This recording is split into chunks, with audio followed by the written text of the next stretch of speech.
मित्रों नमस्कार, मैं हूं बाराबंकी से प्रेम अवस्थी। बड़े दिन बाद रंजीत बहादुर श्रीवास्तव जी हमारे सामने हैं। नगर पालिका का चुनाव होने वाला, अभी टिकट डिक्लेयर नहीं हुआ है। आपसे कुछ चीज़ों पर बात करेंगे। रंजीत बहादुर जी, अभी भाजपा ने टिकट घोषित नहीं किया है, लेकिन माना जा रहा है आपको ही टिकट मिलेगा या आपके परिवार के सदस्य को मिलेगा। समाजवादी पार्टी के एक सुरेंद्र वर्मा जी हैं, पूर्व ब्लॉक प्रमुख, उनको टिकट मिला है कहा जा रहा है। वो होर्डिंग लग गए हैं, तो क्या कहेंगे, ये राजनीति के बकरा बनेंगे कि मुर्गा? देखिए, इस जिले में बकरा बनाने की और मुर्गा बनाने की परंपरा कोई आज की तो है नहीं। यहाँ कौन कौन कुर्बान हो चुका है, इसकी एक लंबी चौड़ी फेहरिस्त है। नहीं, हमने इसलिए कहा कि अभी ये 2022 का चुनाव हुआ था, टिकट मांग रहे थे, लेकिन टिकट इनके परिवार में किसी को नहीं मिला और तुरंत ये समाजवादी पार्टी में चले गए थे। और अब अभी 22 ही चल रहा है, ये नगर निकाय चुनाव में आ गए हैं, जबकि हमेशा विधायक जिला पंचायत सदस्य रहा है इनके घर में। तो आप इसलिए बता रहे हैं। देखिए, मैंने एक बात कही है कि ये महत्वाकांक्षी व्यक्ति है, दादा नहीं है। दादा बहुत सरल व्यक्ति हैं जी। आपने जो पहला सवाल किया उसका थोड़ा सा जवाब है कि यहाँ पर बड़ा छोटे को कुर्बान कर देता है। जी। पहले बेनी प्रसाद ने एक अपने लड़के की सीट सुरक्षित करने के लिए राधे श्याम को कुर्बान कर दिया। सुरेंद्र अवस्थी पुत्तू भैया को और सुंदरलाल दीक्षित को राजनीति खत्म करने के लिए रामपाल का वर्चस्व नहीं बन रहा था, हैदरगढ़ की सीटें सुरक्षित करा दी। यहाँ फरीद महफूज की दुबई से लगातार डिफीट खा रहे थे, जैतपुर, तो जैतपुर सीटें सुरक्षित करा दी। यहाँ पर रामचंद्र बकत सिंह जैसा कद्दावर नेता को बेनी प्रसाद वर्मा ने बलि का बकरा बना दिया, पार्टी में शामिल हुए छोटे लाल को बकरा बना दिया। यहाँ पर अभी देखिए 5 बार के 4 बार के सांसद आपके राम सागर रावत को जिला अध्यक्षी का, पंचायत अध्यक्षी का सपना दिखा करके जिला पंचायत सदस्य का चुनाव लड़ाने के बाद टिकट दे दिया उसको, एक लड़की को छोटी सी। ठीक है, ये यहाँ की परंपरा है। जिस नाम पर ये जिला विपक्ष का गढ़ माना गया स्वर्गीय राम सेवक यादव, तो उनका परिवार आज देखिए किस पावदान पर है। तो ये अध्यक्ष पद का टिकट क्या सुरेंद्र वर्मा को ये राजनीति समाप्त करने के लिए दिया गया? एक सेकंड मैं बता रहा हूँ, राजनीति तो सुरेंद्र ने संग्राम सिंह की, नेता कौन था यहाँ पर? कुर्मियों का नेता कौन था? संग्राम सिंह वर्मा, बेनी के बाद दूसरे नंबर पर। आज कोई कुर्मी बता दे क्या सुरेंद्र वर्मा कुर्मियों के नेता हैं? संग्राम सिंह का स्थान ले सकते हैं? कभी नहीं ले पाएंगे, जिंदगी में नहीं ले पाएंगे।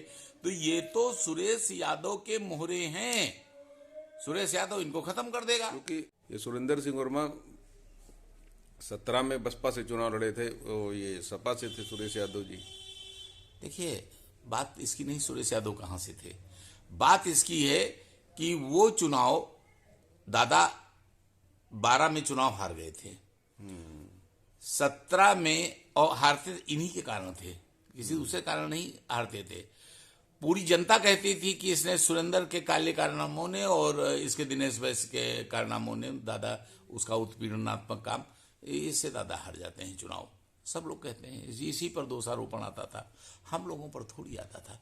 हमने तो साथ में, जब मैं निर्दलीय चुनाव लड़ा, हफीज भारती चुनाव जीते, तो सुरेंद्र ने हफीज भारती की मदद की थी मेरे विरुद्ध, लेकिन मेरा दिल देखिए कि उसी साथ के चुनाव में दादा बसपा के टिकट पर चुनाव लड़े, और मेरी विचारधारा विपरीत होने के बावजूद मैंने दादा के लिए जो कह करके वोट मांगा था। नईम सिद्दीकी चुनाव लड़ रहे थे, जरा कैमरा मेरी नाक की तरफ दिखाइएगा, मैंने कहा था हफीज भारती से मैं चुनाव हार चुका हूं, यहां से कट चुकी है, नईम सिद्दीकी चुनाव लड़ रहा है, यहाँ से भैया मत काटे ना। अपने नगर की जनता के पैर पकड़ करके मैंने संग्राम सिंह को चुनाव जिता लिया था।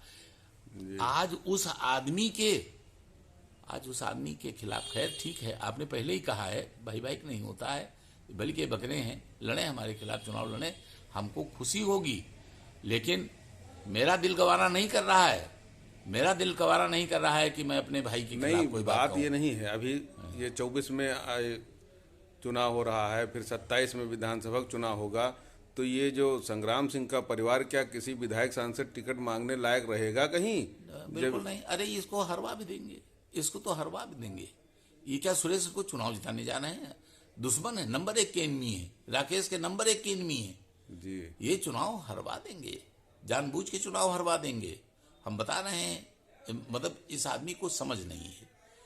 दरअसल उम्र में छोटा है इसलिए मैं ये शब्द इस्तेमाल कर सकता हूँ।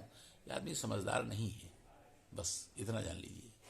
रंजीत बहादुर जी, आप 2007 में पहली बार नगर पालिका अध्यक्ष पद के लिए चुनाव लड़े थे। इससे पहले 2006 क्या 5 में शुरू हुआ था, 6 का जनवरी का है, पहले 1-2 दिन थे, तब ये जिला पंचायत अध्यक्ष पद का चुनाव हुआ था, जिसमें हरदेव रावत जी की हत्या भी हो गई थी।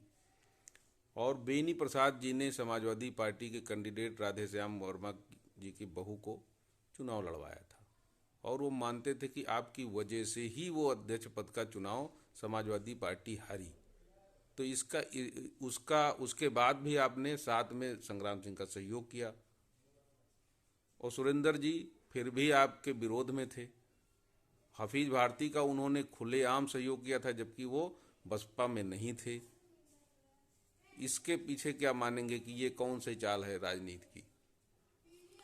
मैंने बताया कि दादा की कहीं पर कोई कमी नहीं है। दादा हमारे 2007 का जो मैं चेयरमैनी का चुनाव था, उस पर सुरेंद्र से उन्होंने कहा था कि अगर रंजीत की तुम मदद नहीं कर पा रहे हो किसी कारणवश तो तुम यहाँ से बाराबंकी से चले जाओ, लेकिन ये शख्स नहीं माना।